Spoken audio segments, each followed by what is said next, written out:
box number, wall box number 39. First Alexanders, with stalks long and slender.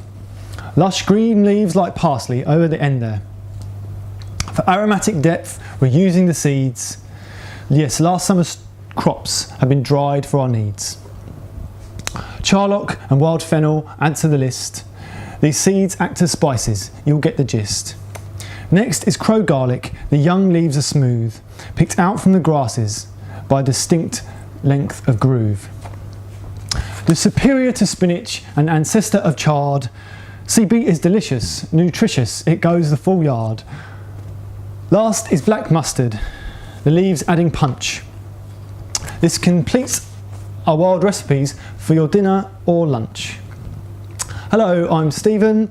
That was a poem about these wild box ingredients inspired by Robbie Burns and his birthday this week, this Friday, Burns Night.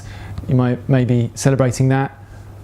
I'm filling in for Miles this week because he's away, he's otherwise occupied, and he's made the terrible mistake of asking me to do this in his stead. We'll see how we get on. So, the Alexanders, Miles has certainly introduced these before. They're going to be a really interesting ingredient. We're making basically an Indian-based recipe this week, and their aromatic flavour lends itself really well to that kind of cuisine. I'm going to use the stalks almost like a vegetable chopped up through a curry broth. The leaves I've made into a chutney, which is really delicious. I'm really pleased with how that came out. It's a very pungent, very vibrant chutney, and it's not like a traditional English cooked chutney with vinegar. It's a fresh Indian style raw chutney, which is a replacement for coriander chutney, basically, which is a green condiment that you'd use over, you could use it over lots of different sorts of Asian dishes, or even on poppadoms, or even on a bit of bread. This week for the dosa, coriander chutney is a traditional accompaniment to a dosa, a masala dosa. Sea beet, again, I know Mars has introduced this. It's got a really amazing nutrient profile. It's very, very good for you. It's really delicious. It's also full of fibre. The stalks are quite fibrous, but that's fantastic because we all need a bit more fibre in our diets, I'm sure. The recent study has said that per gram, the amount of fibre that you eat per day is akin to your percentage of lowering the risk of any sort of colon cancer. So, basically 100 grams of fibre a day, which is pretty tough to eat, but 100% you're not going to get any nasty conditions with your colon. So as much fibre as possible. That's fantastic. The crow garlic is again a delicious plant. These young leaves are used as a replacement for chives. They're very much like a chive, but a bit more pungency, a bit more garlic flavour. I'm going to put those through the potato masala. That's very, very nice.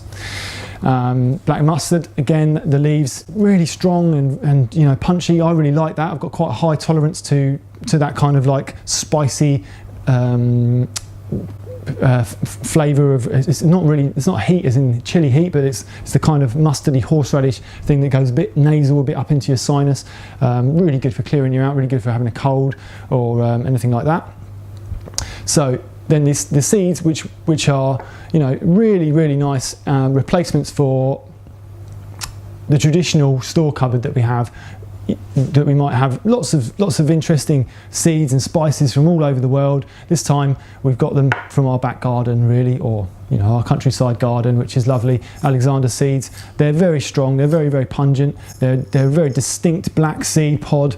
You wouldn't eat them raw, but you wouldn't eat a coriander seed raw. So they work really, really well in a curry. So they're really nice. The charlock seeds, very similar to a black mustard seed. You can use it in much the same way for making a condiment, or you can fry them at making a dal, making a tadka dal, for example. Tadka meaning fried spice, basically. So you would start off by putting these into some relatively hot oil until they start to pop, which only takes about 30 seconds. and then you're adding in the rest of your ingredients, usually starting with onion or something like that, as we are today.